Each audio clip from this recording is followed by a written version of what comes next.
حضرت عمر رضی اللہ تبارک و تعالیٰ نے تلوار یہ کہہ کر نہیں چھوڑ مطلب پیچھے ہٹا لی کہ میرا سامنے ماموں کھڑا ہے، ایک طرف نبی کھڑے ہیں، میں ماموں کے ساتھ میں ایسا کیسے کر سکتا ہوں؟ ورنہ نہیں، حضرت عمر آگے بڑھے اور یہ کہتے ہوئے گردن تن سے جدا کر دی، یہ غدار رسول ہے، غدار رسول سے کوئی رشتہ قائم نہیں رہ سکتا۔ جس بات کو میرے پیر مرشد ارشاد فرماتے حضور تعالی شریعہ نے فرمایا کہ پدر مادر مال و جان سب ان پر فدا کر دے، یعنی جب نبی کی باری آ جائے تو یہ دل میں ہونا چاہیے جو سرکار سید اعلیٰ حضرت نے ہمیں سبق دیا ہے۔ میرے امام احمد رضا فرماتے ہیں یا رسول اللہ تمہیں جانا اور تمہیں مانا نہ رکھا غیر سے کام، تمہیں جانا تمہیں مانا نہ رکھا غیر سے کام۔ للہ الحمد میں دنیا سے مسلمان ہے، سبحان اللہ، للہ الحمد میں دنیا سے، اگر دنیا سے مسلمان جانا ہے تو اپنے دل کی تختیوں پر نبی کے نام کو نشر کر، سبحان اپنے نام اپنے نبی کے نام کو لکھ لو، اور جو نبی کا وفادار ہے وہ ہمارے سر کا تاج ہے، اور جو نبی کا غدار ہے قسم خدا کی وہ ہماری جوتی کی دھول کے بھی قابل ہے۔ ہاں وہاں اگر وہ ادھر سے گزر گئے تو ہم ادھر کو گزرنا بھی دوبارہ نہیں کریں گے۔ تو پدر مادر مال و جان سب ان پر فدا کر دیں، اگر نبی کی باری آ جائے تو پھر نبی کے سامنے کسی کو وہ نہیں ہونا چاہیے۔ تو سرکار اللہ کے رسول صلی اللہ علیہ وسلم کو جب دیکھا تو صحابہ مچلے کا یا رسول اللہ، پہلے ایسا دیکھا کہ آپ منبر رسول پر جب جلوہ فراز ہوئے تو آمین زبان مبارک سے نکلا، تو آ کر ارشاد فرمایا ہاں جیسے میں نے منبر پر قدم رکھا تو جبریل میرے پاس آ گئے، اور جبریل نے عرض کیا یا رسول اللہ علیہ کا تسلیم، خاک آلود ہو اس کی ناک، یا رسول اللہ خاک آلود ہو اس کی ناک، کس کی ناک؟ یا رسول اللہ جس نے ماہ رمضان کا مہینہ پایا اور ماہ رمضان کا مہینہ پانے کے بعد پھر اس کی بخشش نہ ہو سکے۔ آ جائے گا مطلب یہ کہ بہت قریب ہے ماہ رمضان شریف آنے والا ہے، تو ابھی سے اگر تیاری کریں گے تو زیادہ بہتر رہے گا۔ آقا فرماتے کہ جس نے ماہ رمضان کا مہینہ پایا اس کی مطلب یہ ہے کہ بخشش نہ ہو سکے۔ مطلب کیا؟ یعنی اس نے ماہ رمضان تو پایا مگر اس کی عظمت لا جبریل، اور پیچھے آمین کہنے والا کون ہے؟ نبیوں کا سردار امام الانبیاء صلی اللہ علیہ وسلم۔ فرماتے اس کی ناک خاک آلود ہو جائے کہ اس کی بخشش نہ ہو سکے، بڑے تعجب کی بات ہے۔ پھر اللہ کے رسول صلی اللہ علیہ وسلم سے پوچھا یا رسول اللہ دوسری مرتبہ، فرمایا کہ جب دوسری مرتبہ میں نے جیسے قدم رکھا جبریل نے عرض کیا یا رسول اللہ خاک آلود ہو اس کی ناک، خاک آلود ہو اس کی ناک۔ کہا یا رسول اللہ کس کی؟ میں نے جبریل سے پوچھا کس کی؟ یا رسول اللہ اس کی ناک خاک آلود ہو جس کے سامنے آپ کا ذکر کیا جائے اور وہ آپ پر درود پڑھنا بھول جائے، اس کی ناک بھی خاک آلود ہو، اس کی ناک بھی خاک آلود ہو۔ یعنی جب نام نبی اور نام مصطفیٰ ہم سنیں، اللہ کے رسول کا نام مبارک جیسی کسی کی زبان سے سنیں، یہ نہیں دیکھا جائے کون کر رہا ہے، یہ دیکھا جائے نام کس کا لیا جا رہا ہے، سبحان اللہ، نام کس کا لیا جا رہا ہے۔ نام تو محبوب کا لیا جا رہا ہے، تو جب نام محبوب کا لیا جائے تو سامنے والے کی زبان کو نہ دیکھا جائے، سامنے والے کی شخصیت کو نہ دیکھا جائے، یہ دیکھا جائے میرے محبوب کا نام لیا گیا ہے، بات ختم ہوگا۔ محبوب کا جب نام لیا جائے گا بات ختم ہوگی۔ تو آقا نے فرمایا کہ جو نام مصطفیٰ سننے کے بعد، جو میرا ذکر سننے کے بعد مجھ پر درود پڑھنا بھول جائے، اس کی ناک بھی خاک آلود ہو، اس کے لیے بھی بد دعا کی گئی۔ پھر آقا ارشاد فرماتے ہیں کہ جب تیسری مرتبہ میں نے چینے پر قدم رکھا، پھر جبریل نے عرض کیا یا رسول اللہ اس کی ناک خاک آلود ہو۔ میں نے پوچھا کس کی؟ کیا یا رسول اللہ جس نے اپنے والدین کو بڑھاپے کی حالت میں پایا اور وہ ان کی خدمت کر کے جنت میں نہ جا سکے، وہ ان کی خدمت کر کے۔ نوجوانوں آج تو ہم نشے میں چور ہیں، آج نشے میں چور ہیں، والدین کی کوئی اوقات ہم تم نہیں سمجھتے۔ قسم خدا کہ میں نے 2-3 جمعے پہلے کہا تھا کہ یہ جو ہمارے باپ باپ ہیں ہمارے لیے جنت بھی ہے اور یہ دوزخ بھی ہے۔ اگر ہم نے ان کو راضی کر لیا اور ان کی اطاعت کرنے کے بعد بعد یہ راضی ہو گئے تو ان کی رضا نہیں خدا کی رضا چھوٹی ہے. جس کے ماں باپ راضی ہیں اس سے اس کا رب راضی ہے، اور جس کے ماں باپ راضی نہیں اس سے خدا بھی راضی نہیں ہے. تو دوستو اگر والدین ملے ہیں تو یہ غنیمت سمجھو کہ ان کی ہم مطلب یہ ہے کہ ان کی خدمت کرے، اور ان کی جب ہم خدمت کریں گے تو ان کی خدمت سے ہمارا مولا ہم سے راضی ہو جائے گا، ہمارا رب ذوالجلال ہم سے راضی ہو جائے گا. یار کتنا بڑا انعام اللہ نے ہم کو عطا فرمایا ہے ماں باپ کی شکل میں، کہ تم ماں باپ کی خدمت کرتے رہو، ماں باپ کی خدمت کرتے رہو، اللہ رب العزت تم سے راضی ہو جائے. اتنا بڑا انعام ہم کو اللہ رب العزت نے عطا فرمایا. ابھی ایک دن درس میں مطلب یہ ہے ماں باپ کی خدمت کے تعلق سے بات نکل آئی، تو تفسیر روح البیان کے حوالے سے میں نے عرض کیا تھا. تفسیر روح البیان کی یہ 15ویں جلد ہے. حضرت اسماعیل حقی رحمۃ اللہ علیہ ایک بڑی لطیف بات مطلب یہ کہ واقعہ اس کے اندر نقل فرمایا ماں باپ کی عظمت کے تعلق سے. فرماتے ہیں ایک بزرگ بصرہ کے بازار میں جب پہنچے تو انہوں نے بصرہ کے بازار میں دیکھا کہ ایک جنازہ جا رہا ہے، مگر جنازہ جو جا رہا ہے تو اس جنازے میں ایک شخص بھی جنازے میں شریک نہیں. 4 شخص ہیں جنازہ اٹھا کے لے کے جا رہے ہیں، اور پیچھے پیچھے ایک ضعیفہ ہے جو جنازے کے جا رہی ہے. تو وہ حیران پریشان ہوئے تھے، یار مسلمانوں کا شہر ہے اور مسلمانوں کے بازار سے ایک مسلمان کا جنازہ جا رہا ہے اور اس کے جنازے میں کوئی بھی شریک نہیں ہے، اور ایک ضعیفہ ایک عورت اس کے جنازے میں جا رہی ہے. کہا کہ چلو دیکھتے ہیں پوچھتے ہیں، کیونکہ پہلے بزرگ جب کوئی عجیب بات دیکھتے نا تو اس کی تحقیق کرتے ہیں، ایسے نہیں چھوڑ دیتے یا چھوڑو مجھے کیا کرنا، جیسے آج کل کا معاملہ ہے کہ چھوڑو یار مجھے کیا کرنا، ہو رہا. ایسے نہیں، پہلے کے بزرگ اٹھائے تو اس کی تحقیق کرتے. فرمایا کہ جب میں دیکھا، میں بھی پیچھے ہوا کچھ کام میں تھا، میں کچھ کام نپٹانے کے بعد جب میں گیا تو دیکھا تو وہ جو لوگ تھے جنازہ جو لے کے گئے تھے وہ واپس قبرستان سے نکل رہے تھے، جنازہ لے کر واپس نکل رہے تھے، اور واپس جیسے نکلے تو میں مطلب یہ کہ قبرستان کے کونے پر ان کو مل گیا. میں نے کہا بھائی یہ میری بات سمجھ نہیں آئی کہ اس جنازے میں کوئی مسلمان نہیں رہے گا، تم 4 ہی لوگ اس جنازے کو لے کر آئے. تو وہ چاروں کہنے لگے کہ میاں شاید ایسا لگتا ہے کہ آپ یہاں کے رہنے والے نہیں ہیں، اپنی مرضی سے نہیں آئے، بلکہ وہ جو عورت نظر آئی ہے تمہیں قبرستان میں وہ ہم کو کرائے پہ لے کر آئی ہے، مزدوری پہ لے کر آئی ہے. کیا کہا؟ مزدوری پہ لے کر کے ہے کہ ہاں مزدوری پہ لے کر آئی ہے وہ عورت ہم کو جو تم دیکھ لو سامنے. کہا میں اور حیران و پریشان ہوا، میں اور حیران و پریشان ہوا کہ مطلب یہ جو آنے والے ہیں جنہوں نے جنازہ اٹھایا یہ بھی اپنی مرضی سے نہیں آئے اور یہ بھی مزدوری پر آئے. اللہ کو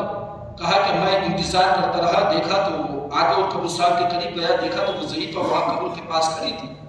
اور اس نے آسمان کی طرف کو دیکھا اور آسمان کی طرف کو دیکھنے کے بعد مسکراتے ہوئے واپس آسمان کی طرف کو دیکھا اور دیکھنے کے بعد وہ مسکراتے ہوئے واپس ہوئے. میں نے کہا ماں یہ کون تھا جس کا جنازہ آیا اور یہ لوگ کہہ رہے تھے ہم اپنی مرضی سے نہیں آئے، کرائے سے آئے؟ تو فرمایا کہ جس کا جنازہ تھا میں اس کی ماں، وہ میرا بیٹا تھا، وہ میرا بیٹا تھا. کہا پھر تمہارے اس کے جنازے میں آیا کیوں نہیں؟ کہا آنے کی وجہ یہ ہے کہ کوئی دنیا کا گناہ ایسا نہیں تھا جو میرے بیٹے نے نہیں کیا. میرا بیٹا بڑا پاپی گناہ گار تھا، ہر گناہ اس نے کیا تھا. اللہ اکبر. جب وہ بیمار پڑا اور انتقال کے وقت اس کا قریب آیا، اس کو لگا کہ اب میں انتقال کر جاؤں گا، تو میرے بیٹے نے مجھ سے کہا تھا باپ میں دنیا سے جانے کا وقت میرا لگ رہا قریب آ گیا، مگر میں تجھے وصیت کرتا ہوں کہ جب میں مر جاؤں نا تو میرے مرنے کی خبر کسی کو مت کرنا، میرے مرنے کی خبر کسی کو مت دینا، اور خاموشی کے ساتھ 4 لوگوں کو لے کر میرے جنازے کو دفن کر دینا. اگر مرنے کی خبر دیں گے تو لوگ خوشیاں منائیں گے کہ اچھا وہ بڑے پاپی کا انتقال ہو گیا. جیسا آج بھی شہر میں ہوتا لوگ پریشان ہو جاتے کسی سے کہ بھائی اچھا ہو گیا کہ لوگ انتقال کر گیا، بڑا لوگوں کو پریشان کرتا تھا. جب دیکھا تو لوگوں کو مطلب یہ کہ ہفتہ وصولی کرتا تھا، یہ کرتا تھا وہ کرتا تھا. ایسے آج بھی ہوتے ہیں بہت سارے. فرمایا کہ لوگ میرے بیٹے کے گناہ کو دیکھنے کے بعد ہنسیں گے کہ اچھا وہ پاپی کا انتقال ہو گیا، ہر گناہ اس نے کیا تھا، مگر ایک کام اس نے کہا تھا کہ ماں جب میرا انتقال ہو جائے اور مجھ کو قبر میں رکھ دیا جائے، جب مجھ کو قبر میں رکھ دیا جائے تو قبر کے سرحانے کھڑے ہو کر بات اتنا ضرور کہہ دینا کہ مالک مولا یہ جو قبر میں لیٹا ہوا یہ میرا بیٹا ہے، میں اس سے راضی ہوں۔ ماں یہ قبر میں لیٹا ہوا مگر یہ جو بیٹا، اتنا ضرور کہہ دینا۔ کہا کہ پھر کیا ہوا کہ میں قبر پہ کھڑی ہوئی، جب قبر تیار ہو گئی میں نے آسمان کی طرف کو اپنا سر اٹھایا اور کہا مالک مولا میرے سفید بالوں کی لاج رکھنا، یہ بیٹا تو میرا گناہگار تھا، پاپی تھا، مگر یہ میرا بیٹا ہے، میں اس سے راضی تھی، تو بھی اس سے راضی ہو جا۔ کہا اتنا کہنے کی دیر تھی، قبر سے آواز آتی ہے ماں واپس ہو جا، اللہ نے میری بخشش فرما دی، ماں واپس ہو جا، اللہ نے میری بخشش فرما دی ہے۔ تو غیور مسلمان روانی کے اگر ہم پاپی بھی ہیں، گناہگار بھی ہیں، ماں باپ اگر راضی ہو جاتے ہیں اللہ راضی ہو جاتا ہے۔ اگر باپ گناہگار اولاد ہے، پاپی گناہگار ہے، ماں باپ اگر دعا کر دیتے ہیں اللہ ان کو ولی کامل بنا دیتی ہے۔ اور اگر ولی کامل بھی ہو اور ماں بد دعا کر دے تو قسم خدا کہ اس کے منصب کو سے چھین لیا جاتا ہے، اس کے منصب کو سے چھین لیا جاتا ہے۔ اور آج جو ہم نے ماں باپ کو کھلونا سمجھا ہے کہ یہ ماں باپ کچھ نہیں ہے، آج تو ہمیں بیکار دکھائی دے رہے ہیں، مگر فیضان نظر تم کو دعوت و سکون دے رہا ہے۔ ان ماں باپوں کو بیکار مت سمجھو، قسم خدا کی انہی کے صدقے میں تم جنت کے حقدار بنو گے۔ اگر یہ تم سے راضی ہے تو تم جنت کے حقدار ہو، اگر یہ تم سے راضی نہیں ہے، ڈوکرا اگر ان کو کہتے ہو، گالیاں دیتے ہو، ان کے خرچ میں تم کمی کرتے ہو تو قسم خدا کی اس حالات کو کبھی ترقی نہیں مل سکتی ہے۔ اگر تم چاہتے ہو کہ زمانے میں ہمیں ترقی مل جائے تو اپنے نبی پر درود پڑھو اور اپنے والدین سے محبت رکھو، زمانہ پھر تم کو اپنے سینے سے لگائے گا۔ مگر قسم خدا کہ ہم نے تعلیمات مصطفیٰ کو چھوڑ دیا ہے، اور تعلیمات مصطفیٰ کو چھوڑنے کے بعد نہیں جانے کون سی دنیا کے چکر میں لگ گئے ہیں۔ تو دوستو جب گناہگار پاپی ایک ماں کی دعا کے صدقے میں بخشا جا سکتا ہے تو اگر آج بھی کوئی ماں دعا کر دے، آج بھی کوئی ماں دعا کر دے تو اللہ رب العزت اس کی بگڑی بنا سکتا ہے۔ سرکار سیدنا نظام الدین بولیا محبوب الہی فرماتے ہیں کہ میری والدہ محترمہ تھی، ان کے سوا میرا کوئی نہیں تھا۔ جب ان کے انتقال کا وقت قریب آیا نا تو انہوں نے مجھ سے پہلے کہہ دیا تھا، جب میں روزانہ صبح صبح ماں کے پاس جا کے سلام کرنے جاتا، میں تم سے پوچھتا ہوں یہ ہمارے بزرگوں کا عمل رہا ہے، آپ اکثر لوگ سرکار نظام الدین اولیاء سے محبت کرتے نہیں کرتے، اور اگر آپ دہلی کا موقع ملے آپ کے جانے کا تو آپ کوشش کرتے ہیں کہ میں سرکار نظام الدین اولیاء کی بارگاہ میں حاضر ہوں۔ یہ ہے نہیں، ہمارے بھی دوست پیچھے گئے تھے، کچھ دوست گئے تھے تو سب سے پہلے انہوں نے کہا کہ کام بعد میں کریں گے، پہلے نظام الدین اولیاء کی بارگاہ میں حاضر ہوں۔ تو ایک سنی کا یہ عقیدہ ہے کہ یار یہاں کے جو دلی کا جو شہنشاہ ہے اس کا نام نظام الدین اولیاء ہے، جو دلی کے اندر لیٹا ہوا ہے اس بادشاہ کا نام نظام الدین اولیاء۔ تو فرماتے تھے میں روزانہ اپنی ماں کے پاس صبح صبح ان کو سلام کرنے جاتا، قدم بوسی کرنے جاتا۔ میں تم سے پوچھتا ہوں کہ ہم تم صبح صبح اٹھ کے اپنی ماں کو سلام کرتے ہیں؟ بولیے اللہ ماشاءاللہ اگر اللہ نے کسی کو توفیق دے دی ہو تو جتنے لوگ ہم تم یہاں پہ بیٹھے، ورنہ تو مطلب یہ ہے کہ کچھ بدبخت ایسے بھی ہیں کہ اگر بیوی آ گئی تو ماں باپوں کی صورت دیکھنا گوارا نہیں کرتے، ماں باپوں کی صورت دیکھنا گوارا نہیں کرتے۔ اس میں مطلب یہ کہ کہیں نہ کہیں ہماری تربیت کا بھی سب سے بڑا ہاتھ ہے، اس میں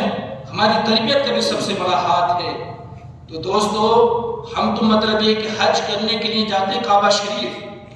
مکہ شریف، ہم تم جاتے ہیں کہ ہمارا حج قبول، پیسہ لگاتے ہیں، آج کے دور میں 6 لاکھ روپیہ لگ رہا، 6-7 لاکھ روپیہ خرچ ہو رہا آج کے دور میں حج کرنا، اور اس کے باوجود میں یہ گارنٹی نہیں کہ ہمارا حج قبول ہوا یا نہیں ہوا، یہ سب کرنے کے بعد بھی گارنٹی نہیں کہ حج قبول ہوا نہیں ہوا۔ نبی کی حدیث ہے، حضرت فاروق اعظم ارشاد فرماتے ہیں امیر المومنین، فرماتے ہیں اللہ رسول نے ارشاد فرمایا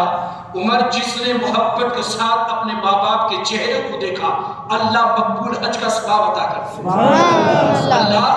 مقبول حج کا ثواب عطا کر دے گا۔ تو سرکار نظام الدین اولیاء محبوب الہی فرماتے ہیں میں ماں کے قدم بوسی کے لیے گیا، سلام کیا، تو ماں نے دعا دی اور دعا دیتے کے ساتھ ہی کہا کہ بیٹا نظام الدین آج تو ماں کو سلام کرو قدم بوسی کرو کل کس کے قدم چومو کل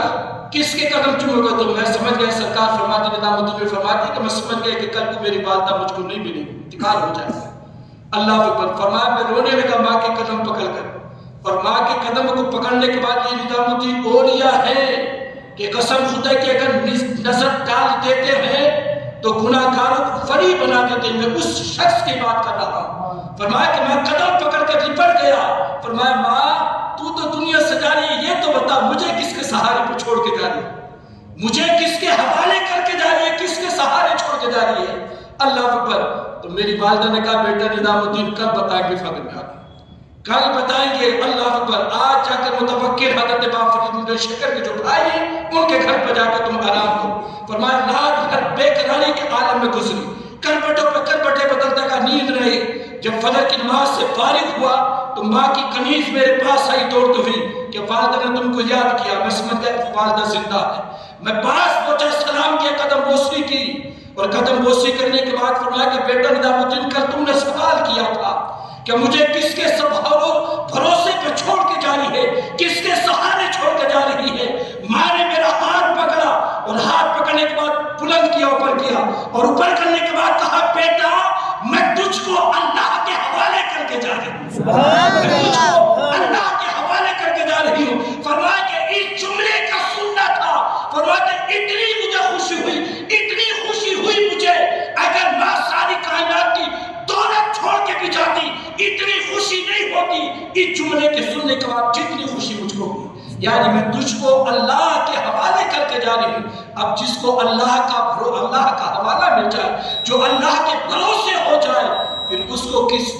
زمانے میں کس چیز کی پرواہ ہے کس چیز کی ضرورت ہے تو دوستو ماں اگر جس کے لیے جو دعا کر دیتے آج جتنے بڑے بڑے ہمیں دکھائی دیتے دنیا میں یہ سب ماؤں کا صدقہ ہے کہ ان کی دعاؤں کے صدقے میں اللہ نے ان کو ولی کامل بنایا تو ہمیں بھی چاہیے کہ ہم بھی اپنے والدین سے محبت کریں اور ان کی تعظیم کریں اور اگر کام نہ بنتے ہوں تو اپنے ماں باپوں سے دعا کرائیں اپنے اماموں کے پاس یہ دورے طبیعتوں کے چکر میں مت لگا کرو کہ جا کر میں طبیعت بنواؤں یہ کروں وہ کروں اپنے ماں باپ کے قدم پکڑو دعا کراؤ قسم خدا کی ان کی دعاؤں کے صدقے میں اللہ تمہارے بگڑے ہوئے کاموں کو بنا دے آقا ارشاد فرماتے ہیں ماں باپ کی دعا اولاد کے حق میں ایسی ہی ہے